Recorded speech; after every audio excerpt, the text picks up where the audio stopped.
চীনের পূর্বাঞ্চলের জিয়াংসু প্রদেশে অবস্থিত একটি ছোট্ট গ্রাম হুয়াক্সি। তবে এই গ্রামের পরিচিতি মোটেও সাধারণ নয়। চীনের সবচেয়ে ধনী গ্রাম হিসেবে খ্যাত হুয়াক্সি গ্রামে প্রায় প্রতিটি বাসিন্দাই কোটিপতি। অর্থ সম্পদ, আধুনিক অবকাঠামো ও সুশৃঙ্খল জীবনযাত্রায় হুয়াক্সি এখন এক বিস্ময়কর প্রতীক। এই গ্রামটির উত্থান শুরু হয় 1961 সালে। সে সময় কমিউনিস্ট পার্টির নেতা উ রেনবাও একটি স্বপ্ন দেখেন গ্রামবাসীদের ভাগ্য পরিবর্তনের। তখনকার হুয়াক্সি ছিল একটি দরিদ্র কৃষিপ্রধান গ্রাম। উ রেনবাও এর নেতৃত্বে শুরু হয় সমবায় ভিত্তিক শিল্পায়ন। কৃষির পাশাপাশি গড়ে ওঠে ইস্পাত শিল্প, কাপড় তৈরির কারখানা এবং নির্মাণ প্রতিষ্ঠান। সময়ের সঙ্গে সঙ্গে সেই শিল্পগুলো লাভজনক হয়ে ওঠে এবং গ্রামবাসীদের আয় বাড়তে থাকে। হুয়াক্সি গ্রামের সবচেয়ে ব্যতিক্রম দিক হলো এখানকার প্রায় সব বাসিন্দারই রয়েছে সমান হারে কোম্পানি শেয়ার। হুয়াক্সি গ্রুপ কর্পোরেশন নামে এই সমবায় মালিকানাধীন প্রতিষ্ঠানের লাভের অংশ নিয়মিত ভাগ করে দেওয়া হয় গ্রামবাসীদের মধ্যে। ফলে প্রতিটি পরিবারের ব্যাংক অ্যাকাউন্টে জমা হয় লক্ষ লক্ষ ইউয়ান, যার পরিমাণ প্রায় 1.5 কোটি টাকার সমান। বাংলাদেশ নার্সিং ও মিডওয়াইফারি কাউন্সিল অনুমোদিত এবং রাজশাহী মেডিকেল বিশ্ববিদ্যালয় অধিভুক্ত উত্তরাঞ্চলের স্বনামধন্য nursing college Rangpur community nursing college 3 বছর মেয়াদী ডিপ্লোমা ইন মিডওয়াইফারি কোর্সে বিশেষ হারে ভর্তি চলছে।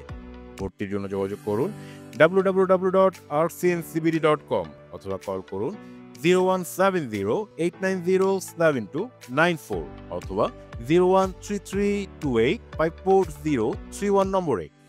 রংপুরে গঙ্গাচড়া রোডে অবস্থিত Rangpur community nursing college nursing পেশার একটি বিশ্বস্ত ঠিকানা। Rangpur community nursing college. শুধু অর্থ নয়, জীবনযাত্রার মানেও ব্যতিক্রম হুয়াক্সি। এখানকার প্রতিটি পরিবার পেয়েছে একটি করে বিলাসবহুল বাড়ি, ব্যক্তিগত গাড়ি, স্বাস্থ্যসেবা ও শিক্ষা সুবিধা। গ্রামের মাঝে নির্মিত হয়েছে একটি 72 তলা আকাশচুম্বী ভবন, লং উইশ হোটেল, যা গ্রামের রূপান্তরের এক প্রতীক। আছে নিজস্ব থিম পার্ক, হ্যালিপ্যাড, মিউজিয়াম ও 5 তারকা হোটেল। তবে এই সমৃদ্ধির পেছনে রয়েছে কিছু কঠিন নিয়মও। হুয়াক্সি গ্রামের ধন সম্পদ কেবলমাত্র গ্রামে বাসকারী বাসিন্দাদের জন্য সংরক্ষিত। কেউ যদি গ্রাম ছেড়ে চলে যায় তবে তার সমস্ত শেয়ার, সম্পদ ও সুবিধা বাতিল হয়ে যায়। একইভাবে বাইরের কেউ এসে এই সুযোগ সুবিধা গ্রহণ করতে পারবেন না। এজন্য অনেকে এই গ্রামকে সোনার খাঁচা বলেও অভিহিত করেন, যেখানে সমৃদ্ধি আছে তবে স্বাধীনতা সীমিত। সমালোচনার জায়গা থাকলেও হুয়াক্সি নিঃসন্দেহে আধুনিক বিশ্বে একটি ব্যতিক্রমী উদাহরণ।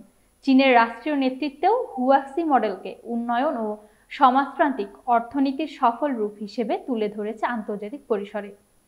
বিশ্ব যখন ধনী গরিব বৈষম্য নিয়ে উদ্বিগ্ন, তখন হুয়াক্সি গ্রামে দেখিয়ে দিয়েছে যথাযথ নেতৃত্ব, সমবায়, উদ্যোগ ও একতার মাধ্যমে কিভাবে একটি সাধারণ গ্রামও রূপ নিতে পারে অর্থনৈতিক অলৌকিকতায়।